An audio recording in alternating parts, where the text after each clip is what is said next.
반갑습니다. 비록 영상이지만 이렇게 함께 교제를 나눌 수 있게 되어서 너무나 감사하고 또 환영합니다. 이 시간 찬송가 301장 지금까지 지내온 것 다 같이 찬양하겠습니다.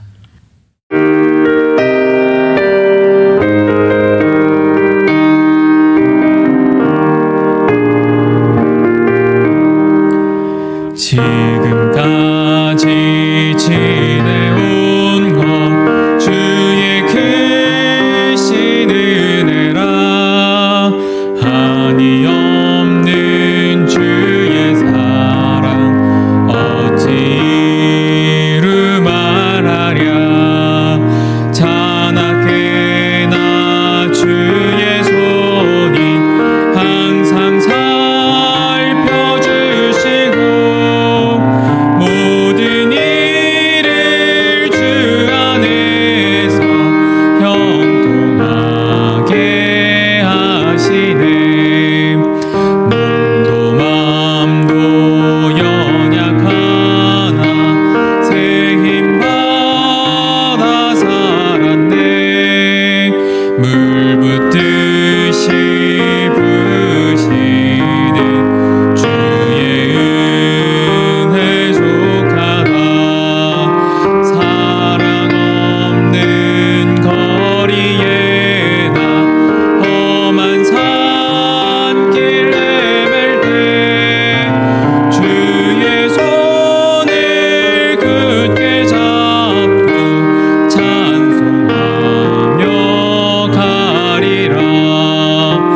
주님 다시 배울 날이 날로 날로 다가와 무거운 짐 주께 맡겨 벗을 날도 멀잖네.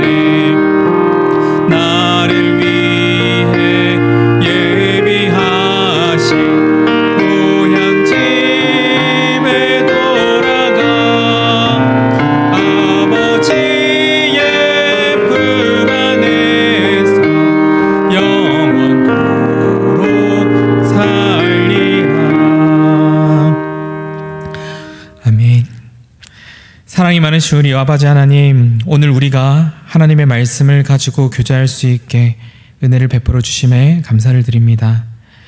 주님, 오늘도 주님 말씀 잘 기억하고 우리의 약함을 잘 아시오니 우리를 불쌍히 여겨주시사 오늘 이 시간 또 내일 나아가 매일매일의 그 순간순간이 하나님 보시기에 기뻐하실 모습으로 빚어가 주시옵소서. 민족의 큰 명절을 맞이하여 이동하는 지체들 안전하게 지켜 보호해 주시옵고, 명절로 인해 마음에 근심이 되는 지체들이 있다면 위로하시고 이길 힘을 주시며 믿음의 시험을 당하는 일이 있게 될 때에 강하게 붙들어 주옵시고 믿음을 더욱 주옵소서. 주님의 귀한 자녀들을 귀히 사용하여 주시사 만나게 되는 믿지 않는 형제 자매들에게 예수 그리스도로 말미암는 소망을 전할 통로가 되게 주옵소서. 그리하여 명절 기간 하나님께 영광되며 우리 모두에게 기쁨이 되는 복된 시간으로 사용하여 주옵소서. 말씀 앞에 섭니다. 하나님께만 영광되는 시간 되게 해 주시옵고 우리에게 깨닫는 지혜가 있게 하시며 말씀 안에서 참 쉼을 누리는 이 시간이 되게 해 주옵소서.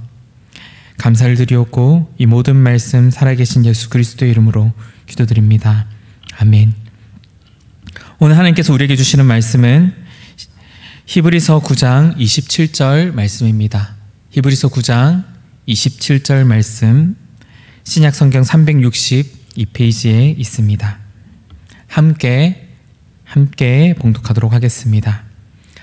한 번 죽는 것은 사람에게 정해진 것이요 그 후에는 심판이 있으리니. 아멘. 혹시 두려움이 없으신 분 계십니까? 두려움이 없는 사람은 아무도 없습니다. 나이가 적으면 그러면 이 두려움이 없을까요? 어린아이라고 할지라도 이 두려움을 안다고 말합니다. 심리학자들의 그 말에 따르면 갓 태어난 그런 아이도 모태에서 나오면서 모태로부터 이탈됨에 따른 그런 두려움, 그리고 조용했던 모태에 비해 바깥의 여러 시끄러운 소리들로 인한 그런 두려움이 있다고 합니다.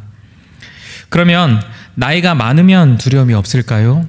역시 아닙니다. 나이가 많은 이들의 고백 속에서 여전히 두려움이 있다는 것을 우리는 듣게 됩니다. 아무리 덩치가 커도 또 많은 것을 가졌다 할지라도 두려움이 없는 사람은 누구도 없습니다. 그러면 왜 이 두려움을 느끼는지 생각을 해보면 그 이유는 바로 우리가 컨트롤할 수 없는 일이기 때문입니다. 놀이기구를 탈 때 사람들은 내가 탔을 때 이것이 부서지면 어떻게 하지? 또 내 자리만 추락해서 떨어지면 어떻게 하지? 이런 두려움 때문에 놀이기구를 타는 것을 어려워하는 이들이 많이 있습니다. 앞으로의 계획에 있어서도 두려움이 있습니다. 이러한 두려움은 보통 앞으로 미래가 어떻게 펼쳐질지, 내가 세운 계획이 틀어지면 어떻게 하나, 그런 두려움입니다. 이 모두가 공통적으로 우리 스스로 컨트롤할 수 없는 상황으로 인해 생기게 되는 두려움입니다. 더욱 근본적인 두려움이 우리 모두에게 있지요. 그것은 바로 죽음입니다.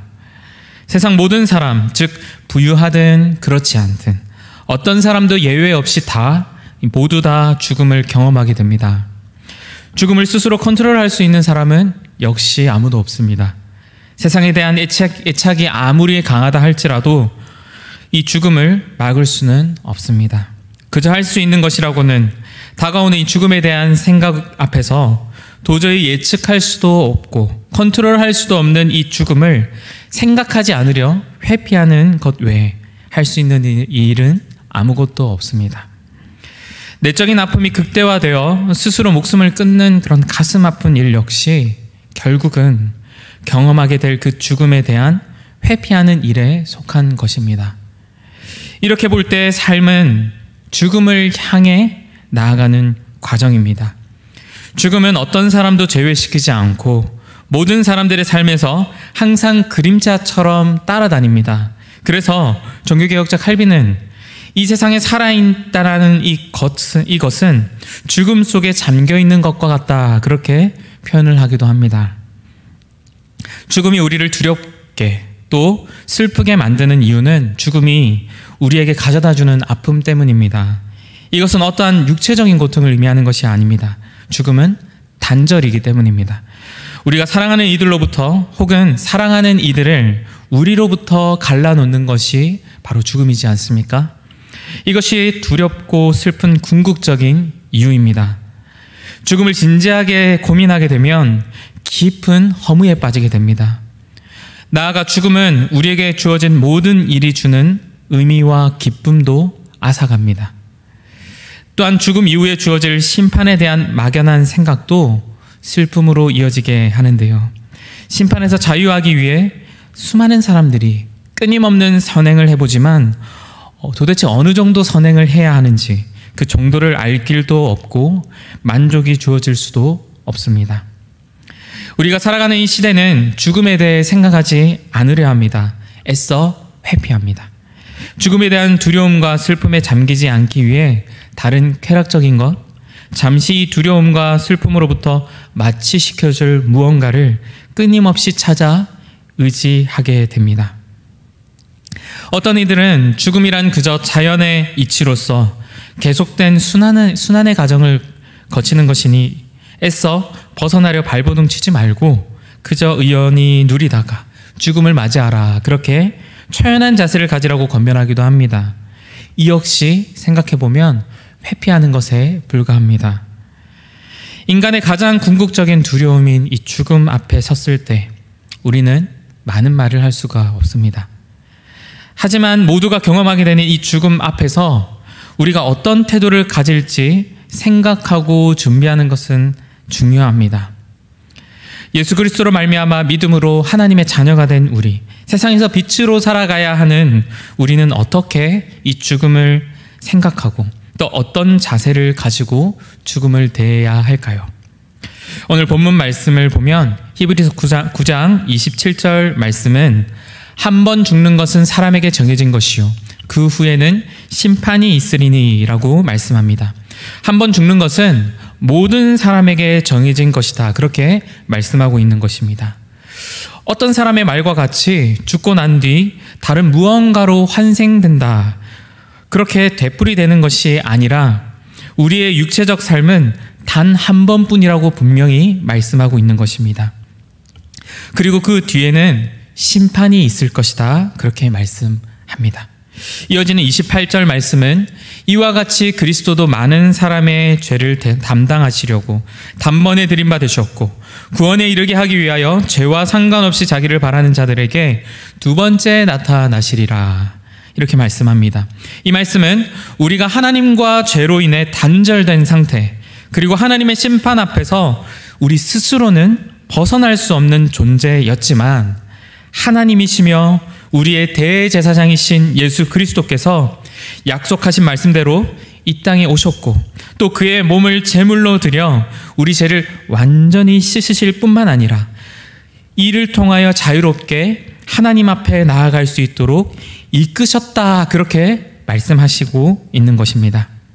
히브리서가 기록된 정확한 그런 상황적 배경은 알 수 없지만 죄로 인해 주어진 단절, 곧 죽음 앞에서 불안한 그 마음들에 율법을 힘써 지킴도 안 되고 세상의 여러 가지를 의지함으로도 해결되지 않는다라는 것을 말씀을 통해 보여주십니다. 오직 세상 어떤 것보다 우월한 완전하신 제사장인 예수 그리스도 안에 있을 때에만 생명이 있으며 그분을 잘 붙들어야 한다라는 것이 히브리서를 통해 우리에게 주시는 말씀입니다.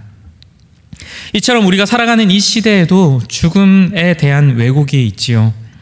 세상은 끊임없이 우리에게 예수 그리스도가 아니라 다른 방편의 자유가 있고 그것을 의지하라고 우리의 귀에 속삭입니다. 죽음의 두려움을 잊으려 시행하는 여러 쾌락적인 것들로 우리의 마음을 사로잡으려 유혹하기도 합니다. 이 가운데 우리는 성경이 말하는 죽음이 무엇인지 잘 기억해야 합니다.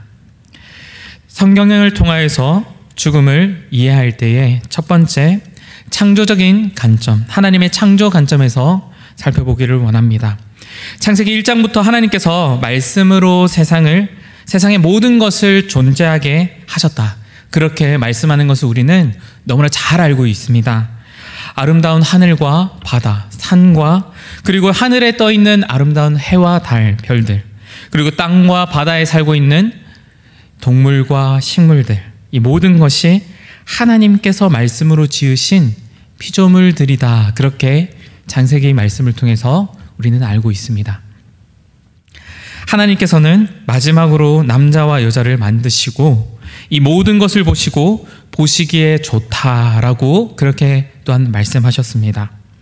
하나님께서 보시기에 좋다 그렇게 말씀하신 것은 다름 아니라 하나님께서 창조하신 일, 다시 말해 하나님께서 모든 것들에 부여하신 생명에게 하신 말씀입니다. 하나님께서 창조하신 것은 생명입니다. 따라서 생명을 보시기에 좋다 그렇게 말씀하신 것입니다. 하나님의 창조 사역 가운데 죽음은 찾아볼 수가 없습니다. 오히려 하나님께서는 그의 피조물들에게 하나님과 영원한 관계를 맺고 영원한 생명을 주시기를 원하셨다고 말씀합니다. 하나님과 그리고 그분의 피조물 간의 연합과 화평이 하나님의 창조 질서 아래에 있습니다. 창조의 그 모습을 우리가 감히 눈으로 볼 수는 없지만 말씀에 근거하여 생각해 보십시오. 하나님께서 처음 이 모든 세상을 말씀으로 만드셨을 그때를 말입니다. 얼마나 아름답겠습니까? 어떤 맹수도 두려워할 이유가 없습니다. 무엇을 먹을까, 무엇을 마실까, 무엇을 입을까, 지금 우리가 가지고 있는 모든 삶의 결핍과 단절로부터 발생하는 그 두려움은 창세 때 결코 찾아볼 수가 없습니다. 하나님께서 창조하실 때 만드신 것은 그 찬란한 하나님의 영광스러움과 그분의 손길이 깃든 이 세상의 모든 것을 누리며 영원토록 하나님과 깊은 연합의 교제를 나누는 것, 그것이 바로 창조 때의 모습입니다. 하나님께서 이 죽음을 만드신 것이 아니라면 죽음은 어디에서부터 생기게 된 것입니까? 두 번째, 타락, 죄로 인해 죽음이 발생했다는 것을 우리는 말씀을 통해서 보게 됩니다. 로마서 5장 12절 말씀은 우리에게 이렇게 말씀합니다. 그러므로 한 사람으로 말미암아 죄가 세상에 들어오고 죄로 말미암아 사망이 들어왔나니 이와 같이 모든 사람이 죄를 지었으므로 사망이 모든 사람에게 이르렀느니라. 로마서 6장 23절 말씀 더욱 명확하게 말씀합니다. 죄의 삭은 사망이요. 이렇듯 죄는 우리가 경험하는 모든 괴로움의 근원이 됩니다. 그리고 가장 궁극적인 두려움인 죽음이 바로 죄로부터 인한 것이라고 말씀하고 있는 것입니다. 사람은 모든 생명의 근원 되신 하나님과 교제할 때라야만 참된 삶을 살 수가 있습니다. 그러나 죽음은 모든 생명의 근원 되시는 하나님으로부터 떨어져 나와서 나타나는 모든 단절의 증상을 우리에게 가져다 주었습니다. 창세기 2장 17절 말씀에서 하나님께서는 선악을 알게 하는 나무의 열매를 먹는 날에는 반드시 죽으리라고 말씀하셨습니다. 그리고 에베소서 2장 5절 말씀에서는 허물로 죽은 우리라고 그렇게 말씀하고 있지 않습니까? 우리의 신분은 죽은 자라는 것입니다. 우리의 육신이 나이가 차서 죽는 것과 성경이 말하는 죽음에 다소 차이가 있음을 발견하게 되는데요. 죄로 인해 우리에게 발생한 죽음은 크게 세 가지로 나눌 수 있습니다. 첫 번째로는 육체적 죽음을 말합니다. 이것은 육체와 영혼이 분리되는 것을 말합니다. 일반적으로 모든 사람들이 생각하는 죽음이 바로 여기에 해당이 됩니다. 세상에서 사랑하는 사람들과 단절을 경험하는 것, 그것이 바로 육체적 죽음입니다. 하나님께서 생명을 주셨고 그것을 누리게 하셨지만 죄의 결과와 형벌로서 모든 사람에게 주어진 비참함이 바로 이 육체적 죽음입니다. 두 번째 죽음은 무엇입니까? 바로 영적 죽음입니다. 이 역시 죄의 결과와 형벌로서 하나님과의 관계 단절로 인해 영적인 생명을 상실한 상태가 바로 영적 죽음입니다. 이것은 영혼이 완전히 사라지게 되는 것을 의미하지 않습니다. 삶의 모든 측면에서 죄로 오염된 상태에 놓이게 되는 것, 그 때문에 모든 생명의 공급을 주시는 하나님을 알 수도 없고 스스로 한정된 자원 안에서 고립되게 되는 것이 바로 이 영적 죽음입니다. 그래서 다른 사람의 것을 빼앗아야만 끝없는 비교와 경쟁을 통해 만족을 얻어보려 애쓰는 존재가 된 우리가 되었습니다. 자기 자신을 삶의 주인으로 삼고 자기 중심적 삶을 살아가는 것이 전부가 된 것입니다. 마지막 세 번째로는 영원한 죽음입니다. 영적 죽음의 결과로 생명의 근원이신 하나님과 영원히 단절된 상태를 의미하는 것이 바로 영원한 죽음입니다. 영원토록 하나님의 그 크신 진노 아래에 거하게 되는 상태가 바로 이것입니다. 결코 그 하나님의 진노를 피할 방법은 없습니다. 죽고 싶어도 죽을 수 없는 상태가 됩니다. 영원한 고통과 하나님의 진노 아래에 죽지 않고 영원히 사는 삶, 아주 우리가 생각하는 것을 초월하는 그런 죽음, 그런 괴로움, 그런 고통이 바로 이 영원한 죽음입니다. 이처럼 죽음은 우리가 하는 모든 일이 주는 그런 의미와 기쁨을 앗아가고, 그렇기 때문에 죽음에 대해 묵상하면 묵상할수록 우리는 필연적으로 깊은 허무함에 빠질 수밖에 없게 되는 것입니다. 히브리서 2장 15절 말씀은 우리에게 이렇게 말씀합니다. 또 죽기를 무서워함으로 한평생 매여 종노릇하는 모든 자들, 누구도 손쓸 것 하나 없는 이 죽음이라는 두려움 앞에서 우리는 그저 죽기를 무서워하고 한평생 매여 종노릇하는 비참하고 불쌍한 존재라고 그렇게 말씀하고 있는 것입니다. 세 번째로는 구속자, 회복자 되시는 예수 그리스도를 통해 이 죽음을 새롭게 또 놀랍게 볼 수가 있습니다. 죽음 앞에 우리가 섰을 때 죽음은 우리를 흔들어 깨워서 지금 우리가 살아가는 이 삶이 영원할 것이다, 그런 착각에서 벗어나게 합니다. 우리가 살아가면서 보고 누리는 모든 것은 우리 곁을 떠나가게 됩니다. 하지만 하나님의 사랑만은 예외가 됩니다. 로마서 5장 8절 말씀입니다. 우리가 아직 죄인 되었을 때에 그리스도께서 우리를 위하여 죽으심으로 하나님께서 우리에 대한 자기의 사랑을 확증하셨느니라. 우리의 구원자, 우리의 회복자 되시는 예수 그리스도를 통해서 하나님께서 우리에 대한 자기의 사랑을 확실하게 증명하셨다. 그렇게 약속하신 말씀을 통해 우리에게 나타내 보여주셨습니다. 또한 히브리서 2장 14절에서 15절까지의 말씀은 이렇게 말씀합니다. 죽음을 통하여 죽음의 세력을 잡은 자, 곧 마귀를 멸하시며 또 죽기를 무서워함으로 한평생 매여 종노릇하는 모든 자를 놓아주려 하심이니.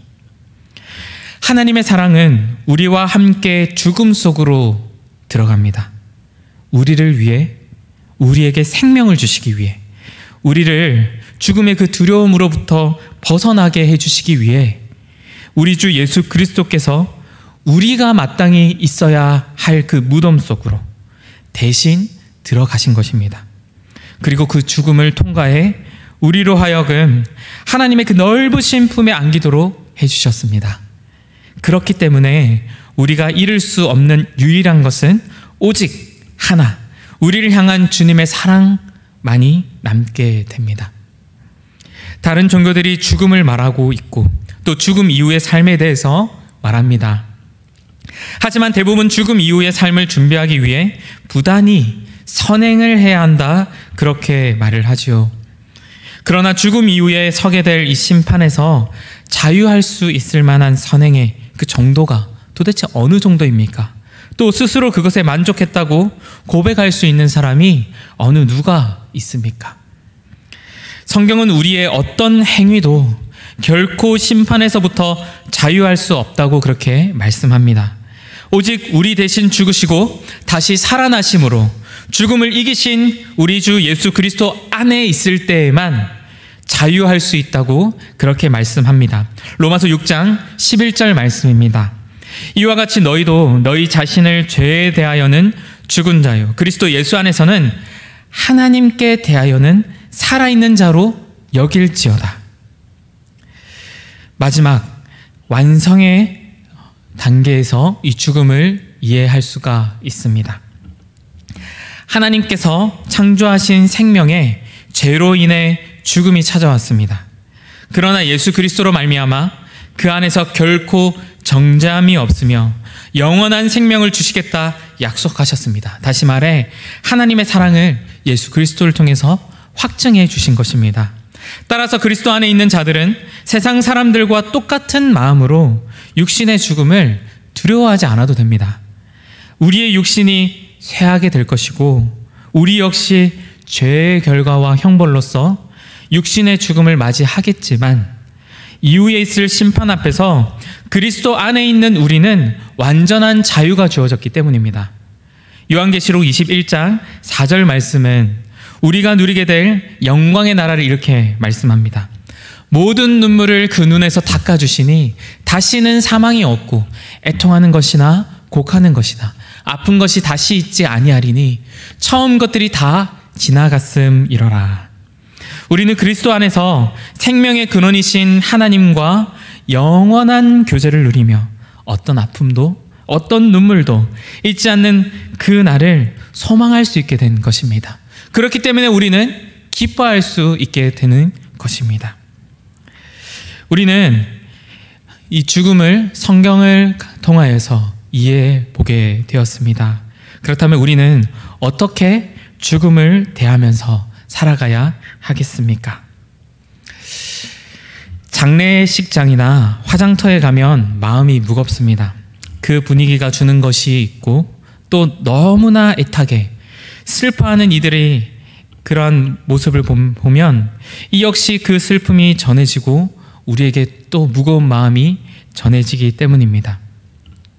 생각해보면 믿음이 없는 이들에게는 정말 다시는 보지 못할 그런 영원한 이별을 생각하기 때문에 그 슬픔이 얼마나 클지 생각하게 됩니다.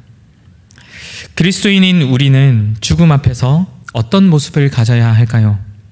어차피 죽음 이후에 영원한 기쁨이 있을 자들이니 웃기만 하여야 할까요? 슬퍼하는 것이 믿음 없는 행위일까요? 데살로니가전서 4장 13절 말씀은 이렇게 말씀합니다. 형제들아, 자는 자들에 관하여는 너희가 알지 못함을 우리가 원하지 아니하노니 이는 소망 없는 다른 이와 같이 슬퍼하지 않게 하려 함이라. 이 말씀은 슬퍼하지 말라라는 그런 말씀이 아니라 소망을 품고 슬퍼하라라는 그런 말씀입니다. 예수님께서 이 땅에 오셨을 때 마리아와 마르다 그리고 나사로를 잘 아셨습니다. 요한복음 11장 5절 말씀을 보면 성경은 예수님께서 이들을 사랑하셨다 그렇게 말씀합니다. 어느 날 나사로가 예수님께서 사랑하시는 사람 중 한 사람인 이 나사로가 병이 들었다는 그런 소식을 듣게 됩니다. 그러나 예수님께서는 곧장 이 나사로가 있는 곳으로 가시지 않습니다. 나사로가 이제는 죽게 되었습니다.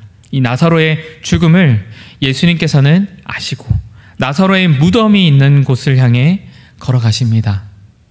이미 죽은 지 나흘이 되었고 예수님께서 마을 입구에 가셨을 때 마리아를 불러 만나게 됩니다. 마리아와 거기 있는 모든 유대인들은 이 형제 나사로가 죽은 것으로 인하여 모든 이들이 슬픔에 잠겨 울었다 그렇게 말씀하고 있습니다. 이들이 우는 모습에 예수님께서 심령의 비통이 여기시고 불쌍히 여기셨다 그렇게 말씀합니다. 그리고 예수님의 반응이 요한복음 11장 35절 말씀에 나타나는데요. 예수께서 눈물을 흘리시더라. 그리고 이어지는 37절에서 38절까지의 말씀은 이렇게 말씀합니다. 그중 어떤 이는 말하되 맹인의 눈을 뜨게 한 이 사람이 그 사람은 죽지 않게 할 수 없었더냐 하더라. 이에 예수께서 다시 속으로 비통히 여기시며 무덤에 가시니 예수님께 어떤 이가 예수님이라고 해도 결국 죽음, 이 누구도 이길 수 없는 이 죽음 앞에서는 어쩔 수 없는 것이구나 그렇게 말을 하자 예수님께서 속으로 비통히 여기셨다 그렇게 말씀하고 있습니다. 여기서 말하는 이 비통하다라는 이 말은 원어적 의미에서 분개하다, 아주 분노하다라는 그런 의미를 가지고 있는데요. 이것은 예수님께 말한 그런 믿음 없는 사람에 대한 그 사람의 말, 그 사람에 대한 분노가 아닙니다. 다름 아니라 예수님께서 분노하시는 이유는 죽음 그 자체에 대한 분노입니다. 왜입니까? 죽음은 주님께서 사랑하시는 이 창조 세계를 무참히 일그러뜨린 원인이 되기 때문입니다. 사랑하는 이들과 그런 사랑스러운 관계를 가로막는 것이 바로 죽음이기 때문입니다. 처음 창조하신 모든 질서를 파괴한 것이 바로 이 죽음이기 때문입니다. 예수님의 모습에서 우리가 죽음에 대하는 자세를 배우게 됩니다.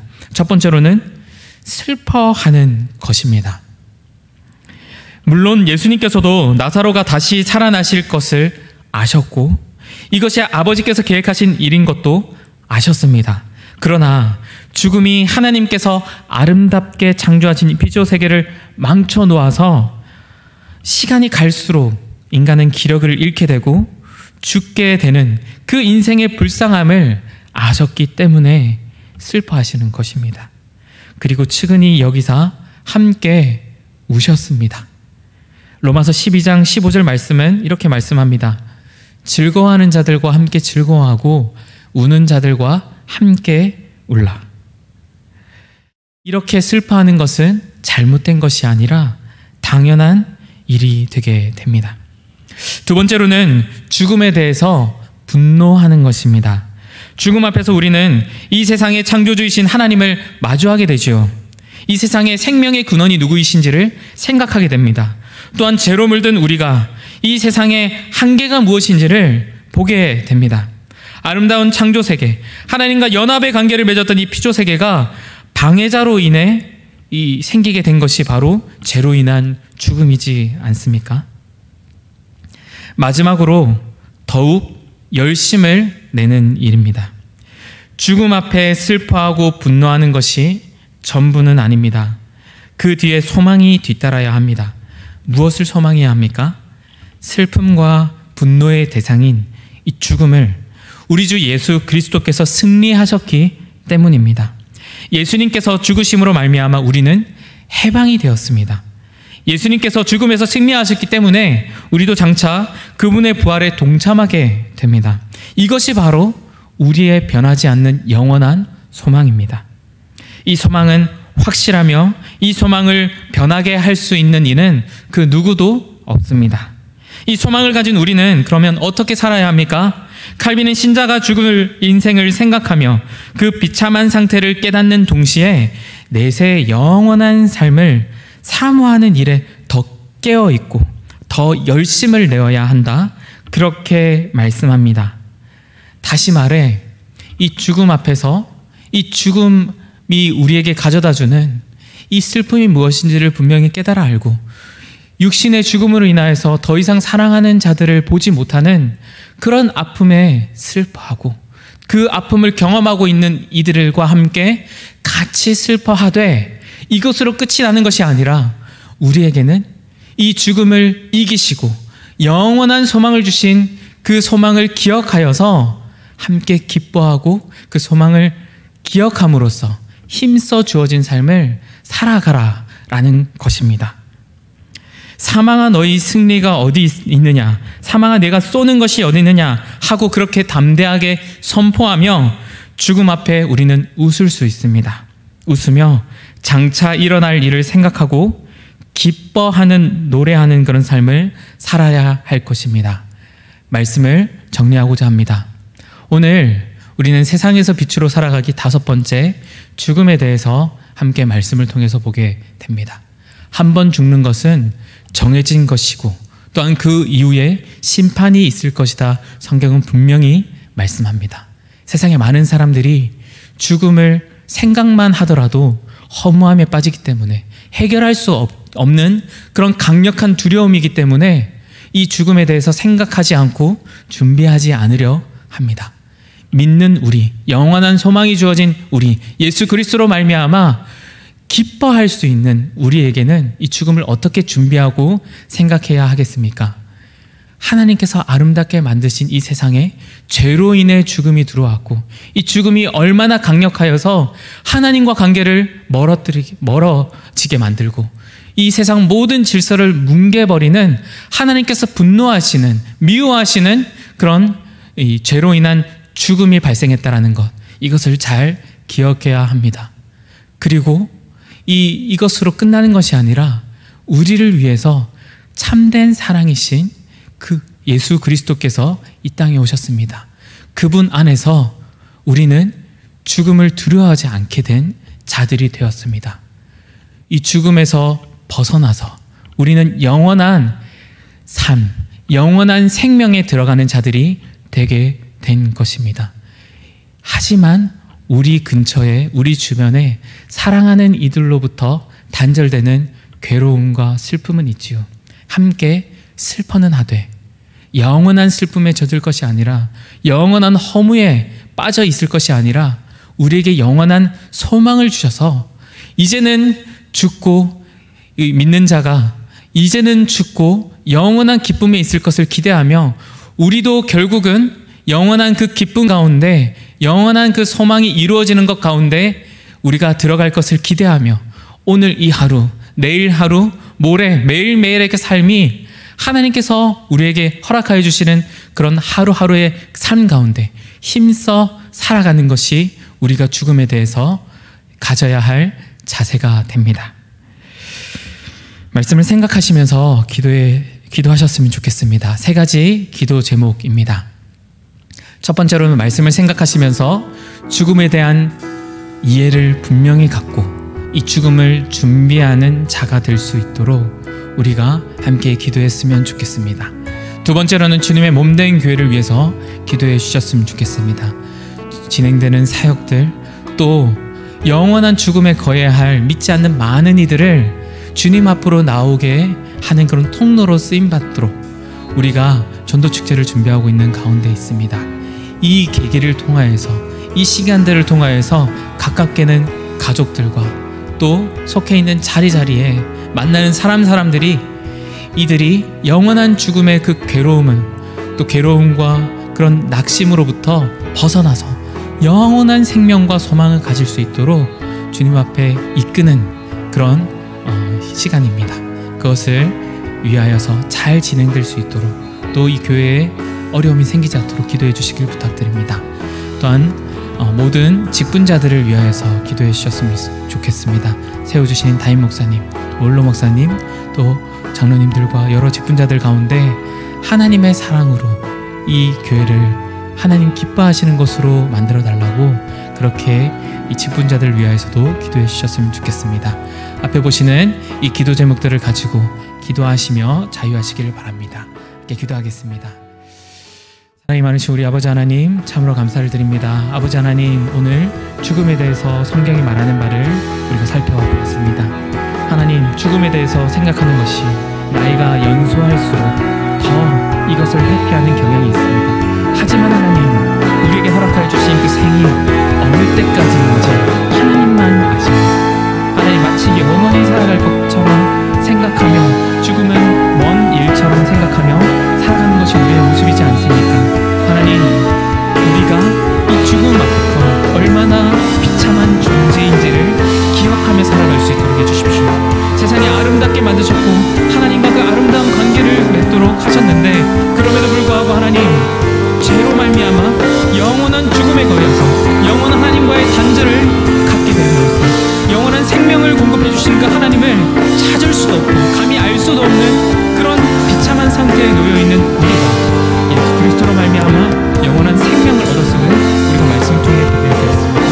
이 죽음은 우리 대신 무덤 속으로 예수 그리스도께서 들어가셔서 우리는 부활하신 그 예수 그리스도를 힘입어 다시 살아날 것을 믿고 영원한 그 하나님의 통치가 있는 그것을 기대하며 죽음을 오히려 유연히 생각하고 기쁨으로 대할 수 있음을 우리가 말씀을 통해 보게 되었습니다. 그러나 우리가 살아가면서 여전히 이 사랑하는 사람과 헤어짐을 통하여 찾아오는 슬픔이 있습니다. 그 슬픔이 너무나 커서 이기기 어려운 이들도 있습니다. 그들에게 찾아가 예수님께서 그렇게 하셨던 것처럼 함께 진심으로 울어주고 함께 위로해주며 그 가운데 다시 한번 우리에게 주신 그 영원한 소망이 무엇인지를 깨달아 알아서 다시 매일 하루하루를 우리가 힘써 살아가자, 그렇게 건면할 수 있는 주님의 귀한 사랑을 전하는 통로가 될 수 있도록 우리 한 사람 한 사람을 사용하여 주시옵고, 우리에게 닥쳐있는 그 죽음의 그런 부분도 우리가 담대히 권면하며 선포하며 정말 두려워하지 않고 살아갈 수 있는 모든 주님의 자녀들 될 수 있도록 하여 주시옵소서. 교회를 위하여서 또 세워주신 직분자들을 위하여서 계속적으로 기도합니다. 하나님, 이 모든 것들 하나님 귀하게 들어 사용하여 주시사 특별히 사랑하시는 주님의 몸된 이 교회가 하나님 기뻐하시는 일들로 가득하게 해주시고 하나님의 사랑이 가득 찬 귀한 교회가 되게 하여 주시며 세워주신 모든 이들이 하나님의 말씀과 사랑에 근거하여서 교회를 섬기고